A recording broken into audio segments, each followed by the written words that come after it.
질문은 박근혜 대통령 복권 절차가 법적으로 가능합니까? 라는 질문입니다.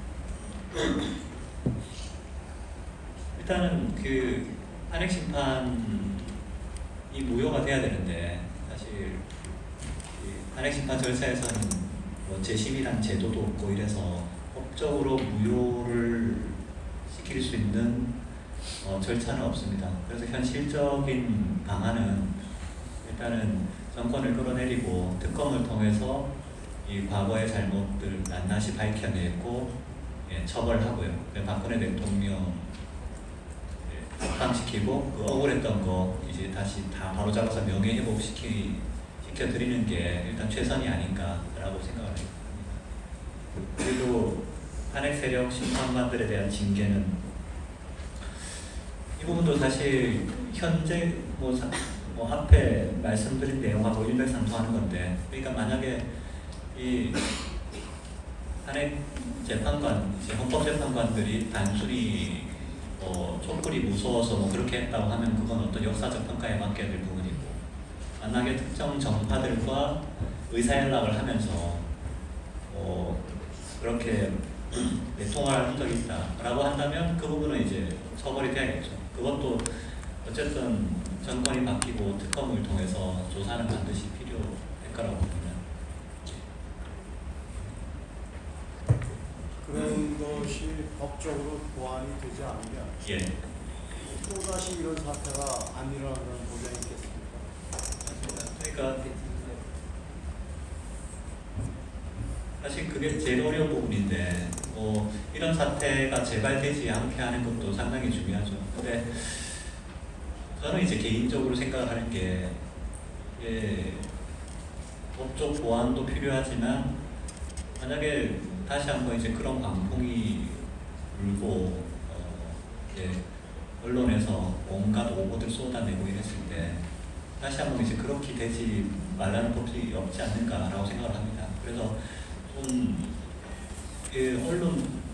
언론이든 검찰이든 법원이든 어떤 각 주요 그 기관 내부에서 어떤 그런 것들을 좀 합리적인 의사 판단을 할 수 있는 그런 세력들이 이제 존재하는 게 훨씬 중요한 게 아닌가라는 생각입니다.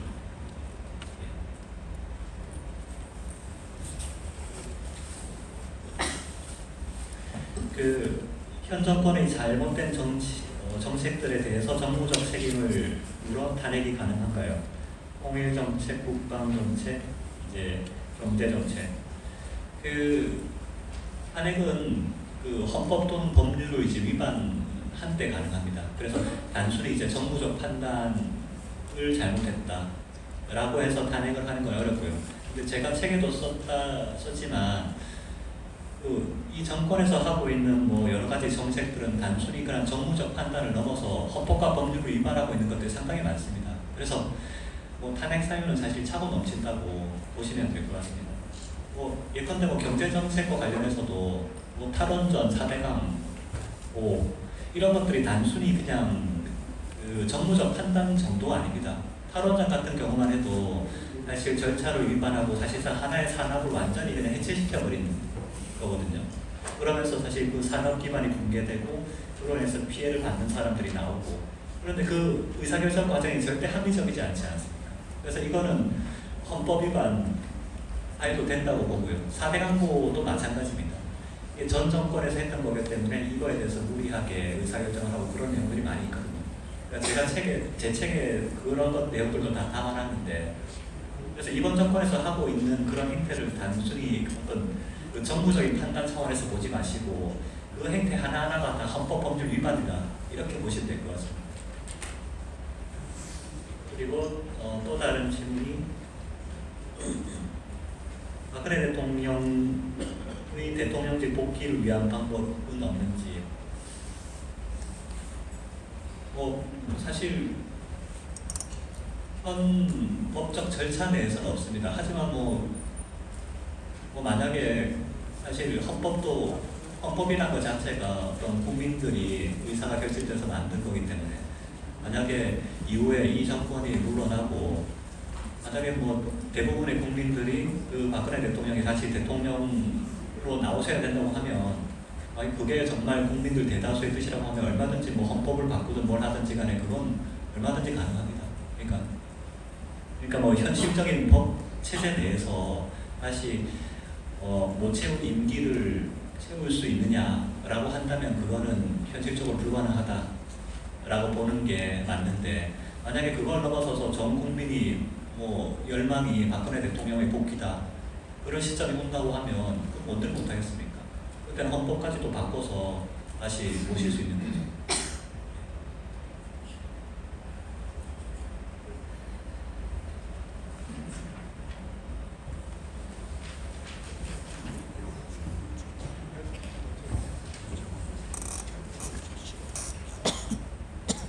예, 지금 그 질문에 나오는 제가 답변한 부분들은 비슷한 질문입니다. 뭉쳐서 대개는 때는 보게 되면 이 보수 지금 탄핵 문제에 대해서 탄핵을 묻고 가자는 의견과 세력들 만만찮은데 어떻게 이것을 극복하고 대통합을 이룰 것이냐 하는 질문이 거의 대부분인 것 같습니다. 제가 있고, 근데 여기에 대해서 제 생각은 먼저 탄핵에 대해서 조금 시간들이 걸릴지 모르지만은 탄핵에서 국민들이 정확하게 인식하면 됩니다. 지금 우리가 탄핵에 대해서 오늘 제가 말씀드렸듯이 우리 국민들이나 주요 단체들이나 정치인들이 얼마나 박근혜 대통령의 탄핵 문제에서 이성적으로 판단했고, 이 탄핵 문제가 어떻게 북한이 선전선동에 있었고, 여기에 북한 중국의 지금 유학생들이 어떻게 개입이 들어갔고, 일본의 극자 노조가 왜 개입이 들어왔느냐 하는 문제들에 대해서 진지하게 생각하고 파괴된 사람들이 얼마나 있냐. 이것을 알고도 그냥 탄핵을 묻고 가자 할 수 있을까 하는 문제거든요. 그래서 제가 볼 때는 그래서 제가 이 체제수를 위해서는 탄핵을 재정해야 된다. 왜? 이런 탄핵 문제 속에는 우리 체질을 흔들리는 그런 저희가 담긴 행위들이 탄핵 과정에 있었고, 또 탄핵의 결과로서 등장한 정권이 위험한 부분이 있지 않습니까? 이 부분에 대한 인식의 확산입니다. 그렇지 않고서는 지금 같은 탄핵에 대한 인식 상태에서는 아무리 얘기해도 정치인들은 자신들의 정치적 계산, 정파적 이해 속에서 생각이 됩니다. 지금 중요한 것은 우리가 보수 혁신을 쳐서 보수 퇴감을 하려고 하면 탄핵에 대한 인식을 국민들의 새롭게 하는 그런 것을 우리가 확산시켜야 됩니다. 그리고 또 지금 보면 우리 정보기관의 적으로 부재 등등은 그는 뭐 나중에 밝혀지겠죠. 그죠? 우리 보수가 다시 권력을 잡으면은 그 당시에 국정원 등등 경사 등등은 북한의 움직임에 대해서, 또 지금 이 탄핵 과정에 대해서 등등 움직임에서 어떻게 파악되는지 보고서 하겠습니다. 그때 가서 우리가 파악되리라고 생각됩니다. 그리고 이제 또 그 반일 종북지라는 책이 많이 팔리고 있고 한데, 이게 지금 책을 많이 팔면 미국 이 책들을 우리 우파 아스팔트에 좀 후원할 생각이 있느냐? 아주 좋은 생각입니다. 근데 문제는 이렇게 책이 많이 팔렸으면 좋겠습니다. 보수들 책 잘 안 팔려요. 잠깐, 반일 종족주의만 그렇지 다른 책들은 거의 안 팔려요. 이건 우리가 대구에서도 내가 북크스들 할 때도 좀 얘기하고 김중남 박사하고 약간 고향자들 보니까 쓴소리를 하는 것이 책 좀 읽으라 라는 얘기를 했어요. 진보는 책을 찍으면 기본 다리가 10,000부씩 찍습니다. 보수는 책을 찍으면 1,000부씩 찍습니다. 그리고 4.20 폐망과 내부적 등등 같은 이런 책을 찍을 때 출판사가 별로 없습니다. 찍을 출판사는 비봉 출판사나 비파랑 두 군데밖에 없습니다. 굉장히 어려운 많습니다.